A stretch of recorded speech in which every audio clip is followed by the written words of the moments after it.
A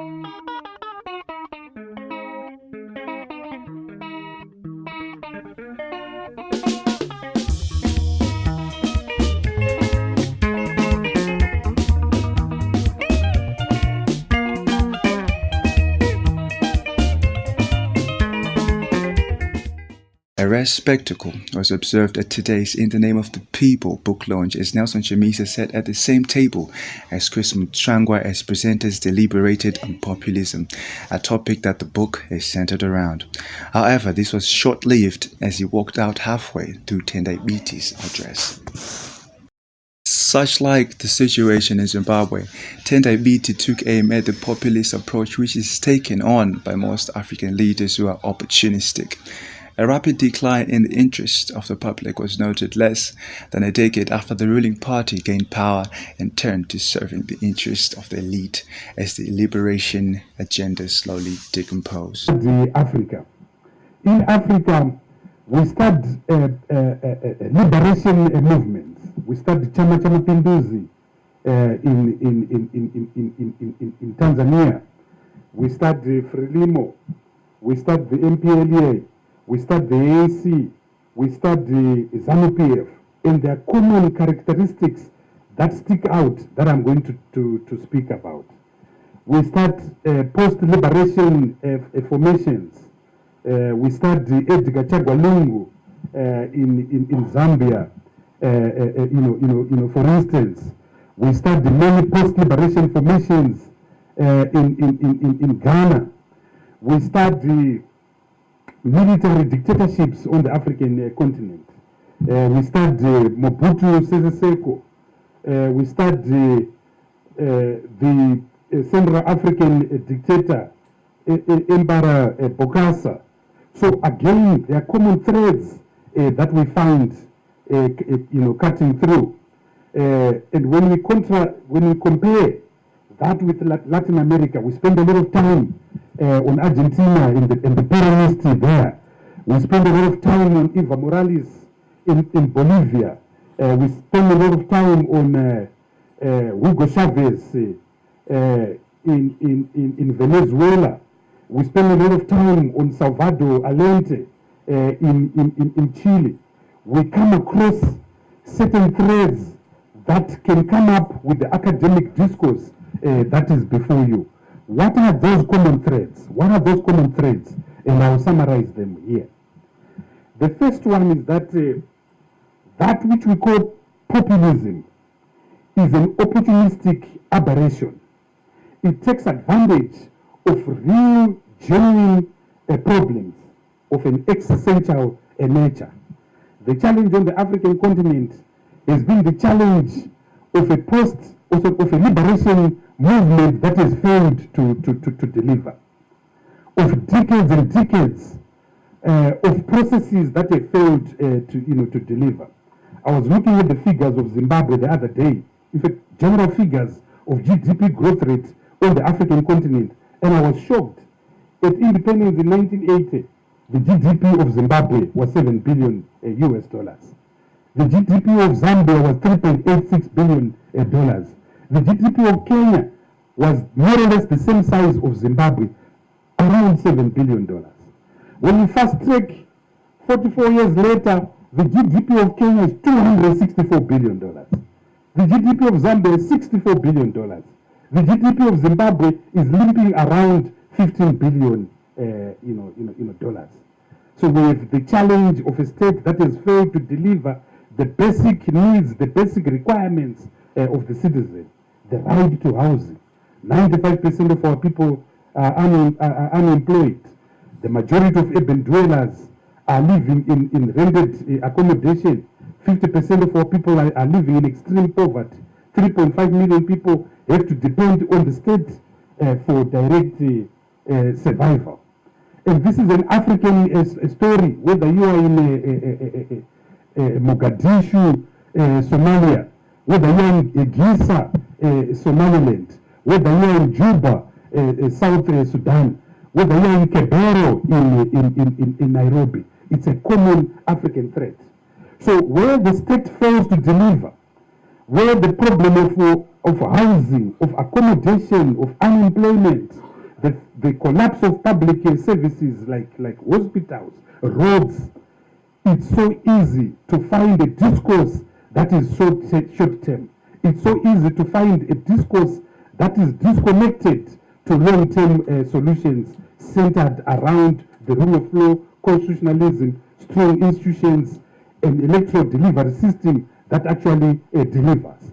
And this is a common thread that then unites the populism of Latin America and the populism of Africa.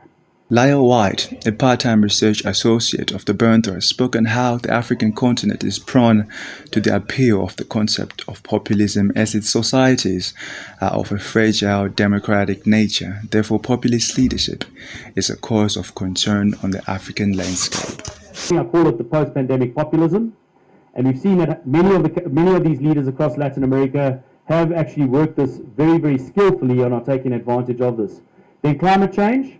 Climate change is going to be a very, very big issue on the populist agenda. And we've already seen this now as Lula has made this central to his engagement internationally to muster up support.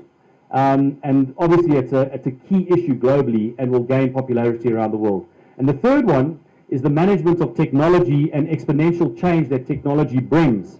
And this is for both good and bad for us as ordinary citizens.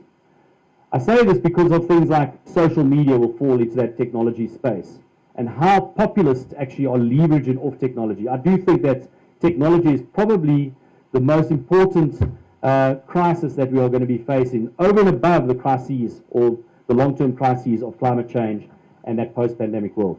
Just to end off on a few kind of pointers as we look, we always used to, 20 years ago or just 25 years ago when I started working on Latin America, we always used to look at comparative politics and what African countries can learn from these impressive countries in Latin America. And now we're looking at some of the comparative areas that we need to try and be mindful of and maybe avoid, especially in the politics of populism. But some of these, just a few takeaways. We've seen populism in Latin America shift from the periphery to the center. It thrives in disparity, so obviously that inequality and inequality of opportunity, and especially in the poor performing region. Let's not forget that over the last 15 years, Latin America has been the poorest performing region of any other region around the world, with the lowest growth rates, lowest per capita income, and obviously with big problems in the urban front, or on the urban front.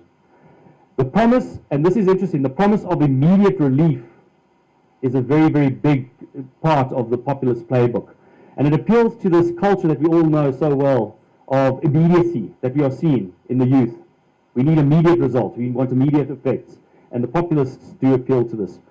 They do tend to exploit the institutional voids, so the lack of institutions, those gaps in the institutional fabric that should be provided for as public goods and other things, and infrastructure that we see around us every single day. They are eternal campaigners. So even when once in power, you'll see they continue to campaign as if they have to win the next round. It's obviously through populism, and I've spoken about this, that tolerance and institutional forbearance, but it's the end of political compromise as we know it. The rise of post-pandemic populism is going to be a big issue, which is responding to, the failures of globalization, or maybe the crisis or the crises that are around the future of, that we hear so much about. That's going to be a big part of the future of populism. And then this whole urbanization, technology, and the whole social media craze, which maybe should be managed and maybe observed more clearly, and maybe even regulated in parts, that's going to be a very, very big part of populism in both Latin America and Africa. So as I end off and I hand over to the African experts, let's say, Africa is particularly prone to the allure of populism, as we know. It's a fragmented and fragile, it's characterized by fragmented and fragile democracies and societies. And I think the eroding of community in the African context is a very, very big part of why I'm very concerned about populist leadership, because that kind of fills that void. Inequality and inequity presents an enormous opportunity for populists, as it's done in Latin America before. And then obviously the style of leadership, this demagogic style of leadership and leaders in Africa does present a huge opportunity for those that will present themselves as, the messianic populists to the population that has been neglected for so long. President of the Democratic Movement of Mozambique, Mutsvangwa, says that populism can be utilized to both the benefit of the populace as well as the downfall of the general public.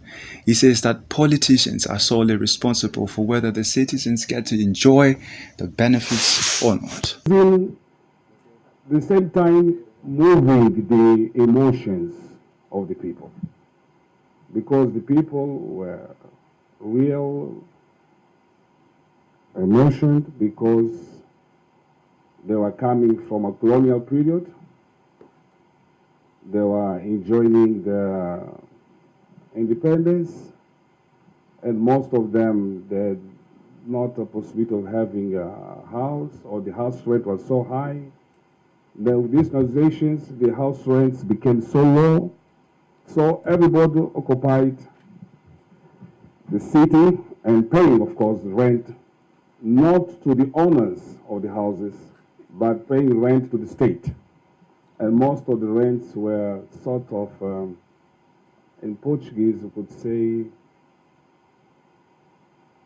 subsided, yes. And so this happened. And also, you could go for hospital treatment. You could just pay one medical those days. With one medical, you had hospital assistance or medical assistance. So all this was done in a way to use the people from their suffering to the freedom, and also use their emotions. And all this populism was real done without using the state institutions. The parliament never approved a bill saying that the houses were being nationalized. So everything was done in our public square, as I said before. So this was during the period of 1975 to 1980. And populism also is not only concerned on how to drive the people's emotions, also it comes, how do you manage the conflict using populism? And this also happened in Mozambique in the period 1980 to 1990.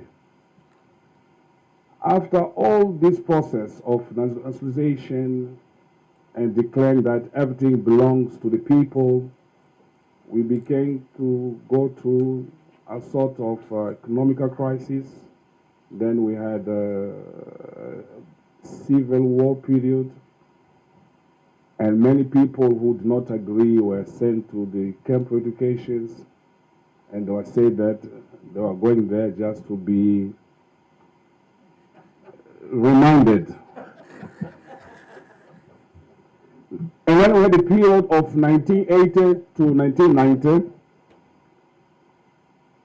management of public conflicts, management of economical difficulties, management of lack of goods in the market. Also, this was done through a populism way.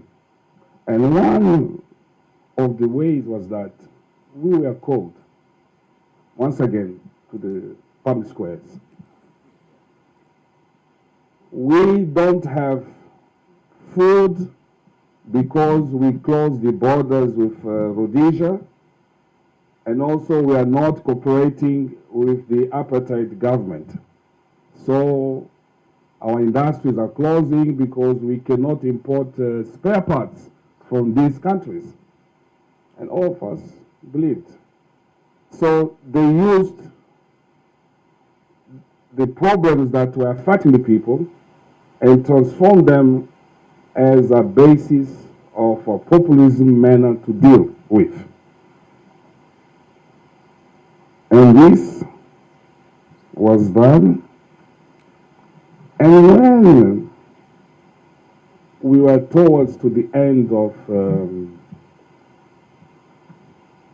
the decade of 80, and there was a need to have a peace in Mozambique.